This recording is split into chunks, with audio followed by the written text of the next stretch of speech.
پڑھایا اور انہوں نے دنیا کو بتایا کہ دین کے زیر سایہ دنیا کو کیسے چلایا جا سکتا ہے۔ سید عالم نور مجسم شفیع معظم صلی اللہ علیہ وسلم نے اللہ کے حکم پر ہجرت کی اور مکہ شریف جو اپنا مولد و مسکن تھا اسے چھوڑا، اور اس حالت میں چھوڑا کہ جب نکل رہے تھے تو پلٹ پلٹ کے مکہ شریف کو دیکھا اور یہ لفظ بولے، ما اطیباکی من بلدۃ واحباکی الی لولا ان قومی اخرجونی منک ما سکنت غیرک۔ مکہ تو کتنا میٹھا شہر ہے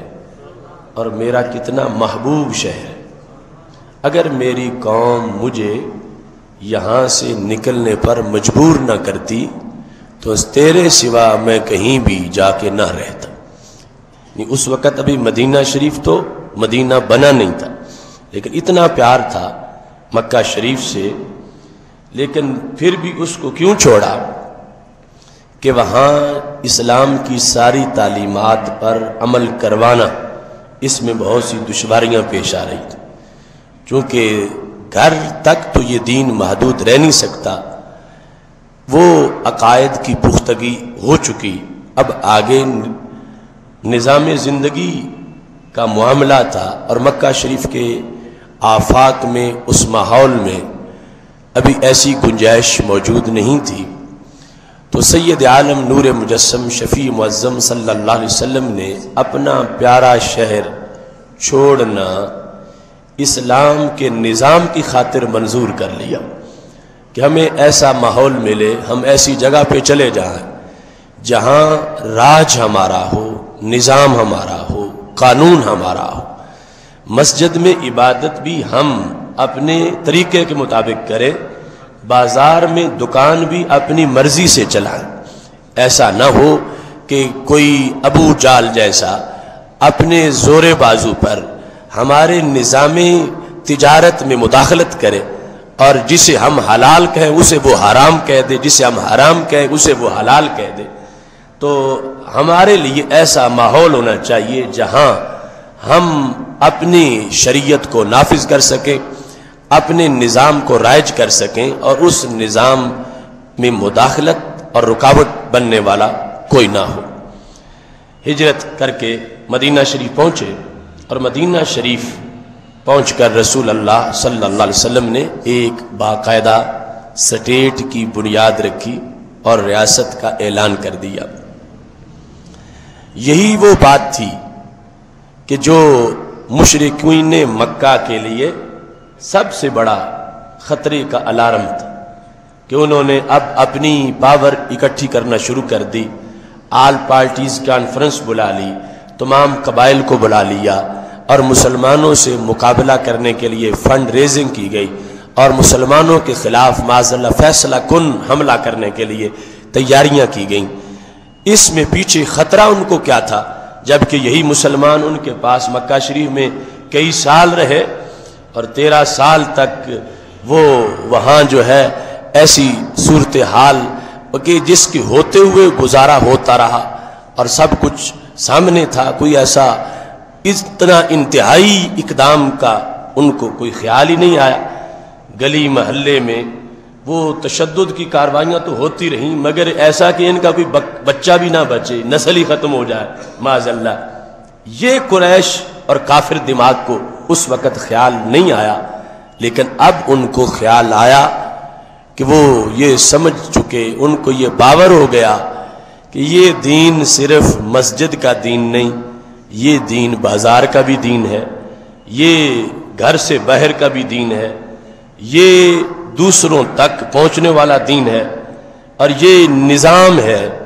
یہ زندگی کا ایک طریقہ ہے،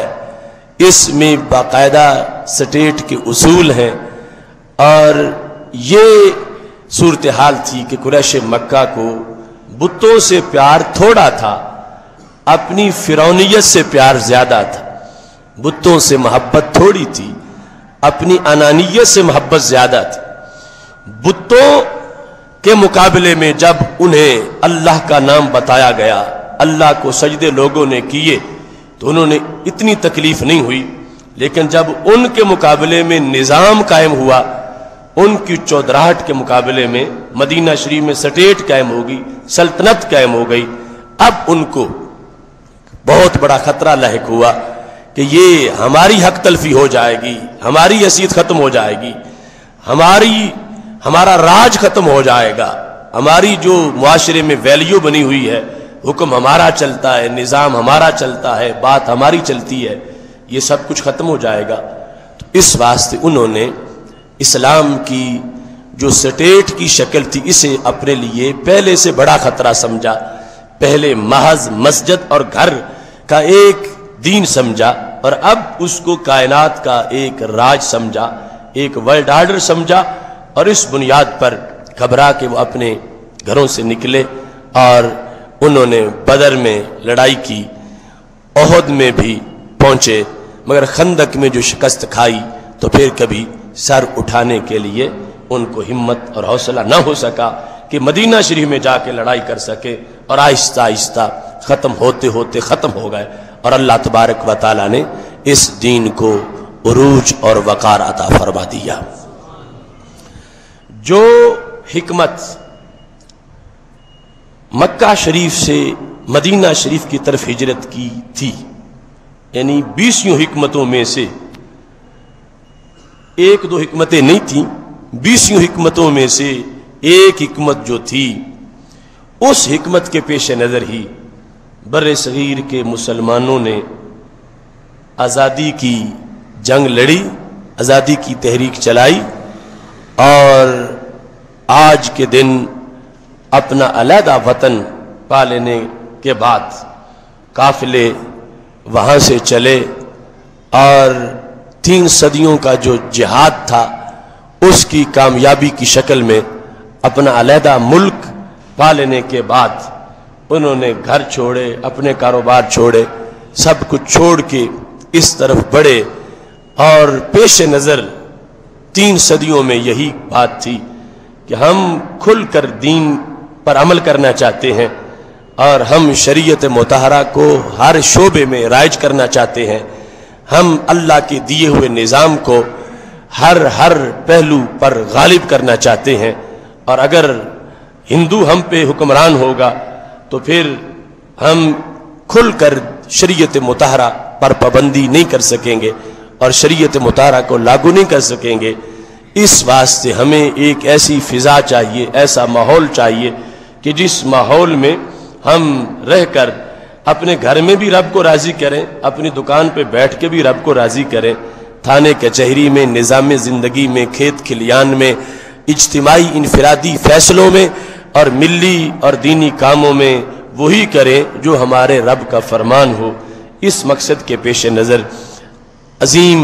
تحریک چلی، اور اللہ تبارک و تعالیٰ نے آج کے دن وہ کامیابی عطا فرمائی کہ پاکستان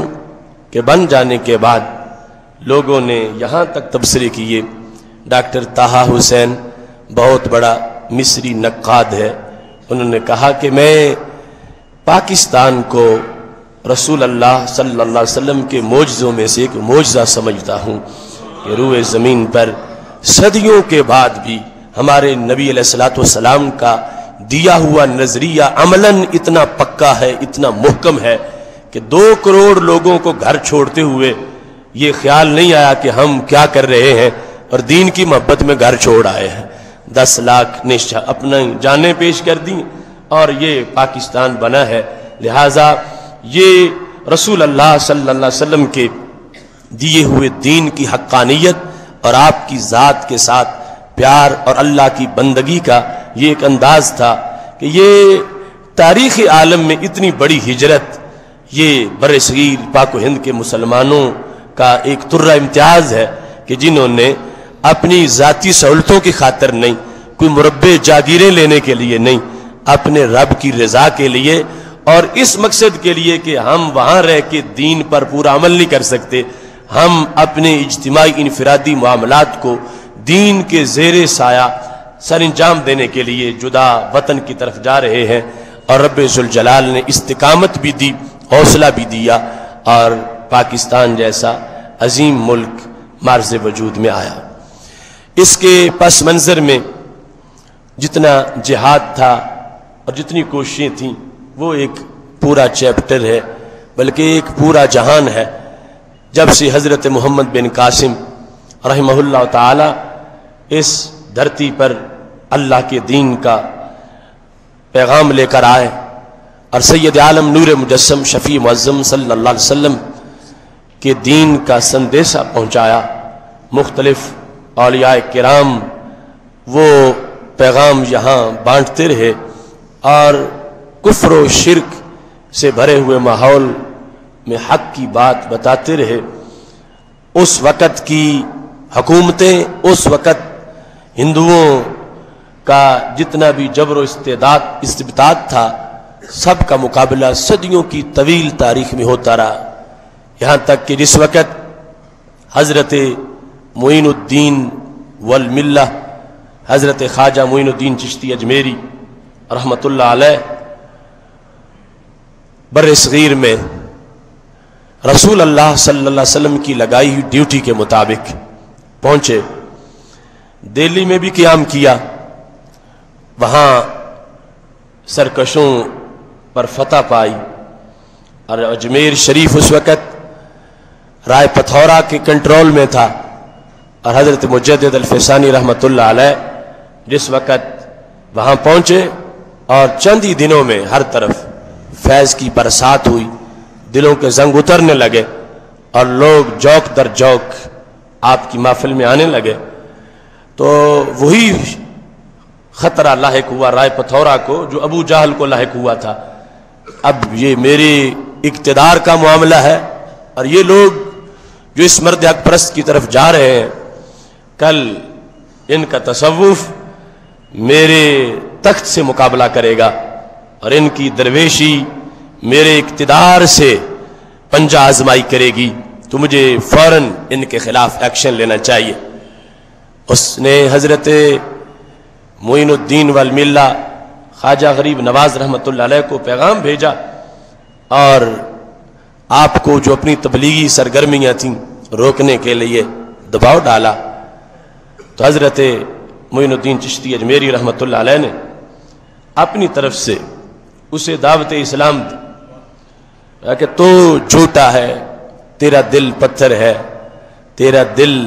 اندھیر ہے، اور میرے پاس نور ہے، میں تجھے نور میں آنے کی دعوت دیتا ہوں۔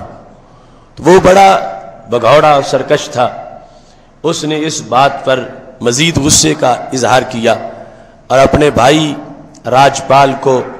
اور کچھ لوگوں کو حضرت مجدد کے پاس، کچھ جادوگروں کو بھیجا حضرت خواجہ معین الدین چشتی اجمیری رحمۃ اللہ علیہ کے پاس، لیکن لفظ نکل گئے حضرت غریب نواز رحمۃ اللہ علیہ کی زبان سے، فرما ما ترا زندہ با مسلمانہ سپردیم، میں نے تجھے آج زندہ ہی مسلمانوں کے سپرد کر دیا، تو زندہ گرفتار ہوگا اور پھر تو مارا جائے گا۔ اور ادھر سے حضرت شہاب الدین غوری رحمہ اللہ تعالی کی طرف سندیسہ بھیج دیا، اور لوگوں نے دیکھا پرتھوی راج کی اس بانی پتھورا کو زندہ پکڑا گیا اور پھر اس کا سر تن سے جدا کر دیا گیا۔ تو یہ ایک مسلسل آپس میں مقابلہ تھا حق اور باطل کا، اور اس سرزمین پر یہ سلسلہ جاری رہا۔ ہر دور کے اندر اس بات کو حق پرست بیان کرتے رہے کہ ہمارا دین مکمل دین ہے، جامع دین ہے، اس میں ایسا نہیں ہوگا کہ ہم کچھ وظیفوں چلوں تک محدود ہو جائیں اور کاروبار حیات وہ کسی اور نظام کے سپرد کر دیں۔ نہیں، ہمارا دین ناقص نہیں، ہمارا دین کامل ہے۔ اس میں جہاں نفل پڑھنے سے ثواب ملتا ہے، وہاں دکان پر بیٹھ کے شریعت کے مطابق سودا بیچنے میں بھی ثواب ملتا ہے۔ اس میں جہاں تہجد پڑھنے میں ثواب ملتا ہے، وہاں شریعت کے دائرے میں رہ کر کاشتکاری کرنے میں بھی ثواب ملتا ہے۔ یہ مکمل دین ہے، اس میں مکمل دنیا کا نظام موجود ہے۔ اس بنیاد پر ہمیشہ یہاں کے مسلمان تقاضا کرتے رہے کہ ہمارا مکمل آرڈر ہونا چاہیے، نظام ہونا چاہیے جس کے تحت ہمیں کوئی مداخلت اور رکاوٹ نہ ہو اور ہم اپنے دین کو صحیح شکل میں نافذ کر سکیں۔ اس سلسلہ میں جو پہلے کوششیں تھیں ان کے سوا یہ جو متصل پہلی 3 صدیاں ہیں قیام پاکستان سے پہلے، ان کے اندر یہ تحریک زور پکڑ گئی۔ حضرت مجدد الفسانی اور حضرت امام فضل خیر آبادی جیسے اکابر نے اپنے اپنے ادوار میں یہ کوشش کی، جہد پہم سے اپنا کارواں آگے چلایا، اور پھر وہ صورتحال بنی کہ جب مجدد دین و ملت امام اہل سنت حضرت امام احمد رضا خان فاضل بریلوی رحمۃ اللہ علیہ نے مسلسل 5-6 کتابیں اس عنوان پہ لکھیں، ملت کو سندیسہ دیا، قوم کے لیڈروں کی رہنمائی کی، اور بالآخر یہ تحریک کامیاب ہوئی۔ 2 قومی نظریہ عبد القدیر بدایونی جیسے لوگ تو 1925 میں پیش کر رہے تھے۔ الہ آباد کے خطبے سے پہلے ہی یہ سارا ہوم ورک اہل سنت و جماعت کے اکابر نے مکمل کیا، اور یہاں تک 1940 کے اندر اس میں مزید استحکام ہوا اور کارواں منزل کی طرف بڑھا، اور پھر آل انڈیا سنی بنارس کانفرنس کے اندر یہ طے کر لیا گیا، ہزاروں علماء و مشائخ نے اس بات پہ حلف اٹھا لیا کہ اگر ہمارے وکیل محمد علی جناح نے مطالبہ پاکستان سے وہ دستبردار بھی ہو گئے تو ہم پھر بھی دستبردار نہیں ہوں گے، اور اپنے مطالبہ پر برقرار رہتے ہوئے اپنے مطالبہ کو حاصل کرنے کے بعد ہی دم لیں گے۔ اللہ نے ان ولیوں کی اس کاوش کو قبول کیا اور پاکستان جیسا عظیم ملک مارز وجود میں آیا۔ اس وقت وہ پیر آف مانکی ہوں یا پیر آف زکوڑی شریف ہوں، وہ حضرت پیر جماعت علی شاہ محدث علی پوری ہوں یا حضرت شیخ الاسلام خواجہ قمر الدین سیالوی ہوں، وہ حافظ ملت محمد صدیق پیر آف برچونڈی شریف ہوں یا سفیر اسلام شاہ عبدالعلیم میرٹھی صدیقی ہوں، یا وہ ہمارے اسلاف جنہوں نے اس کام میں بڑھ چڑھ کے حصہ لیا، دن رات کوشش کی۔ جب لوگ گاندھی کو رسول السلام کہہ رہے تھے اور گاندھی کو امن کا پیغمبر کہہ رہے تھے، ہمارے اسلاف نے اس وقت گاندھی کی آندھی کا ڈٹ کے مقابلہ کیا، اور اللہ تعالیٰ کے فضل و کرم سے ہمارا یہ درخشاں ریکارڈ ہے جس کے نتیجہ میں بر صغیر پاک و ہند کے مسلمانوں کو پاکستان جیسا عظیم تحفہ اللہ کی طرف سے عطا کر دیا گیا۔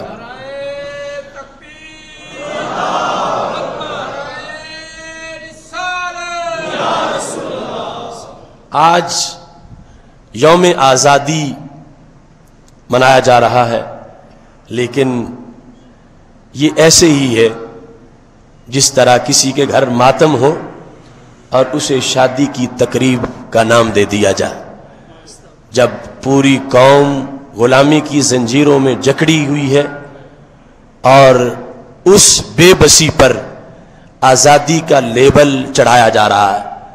اس بے بسی پر آزادی کے شادیانے بجائے جا رہے ہیں،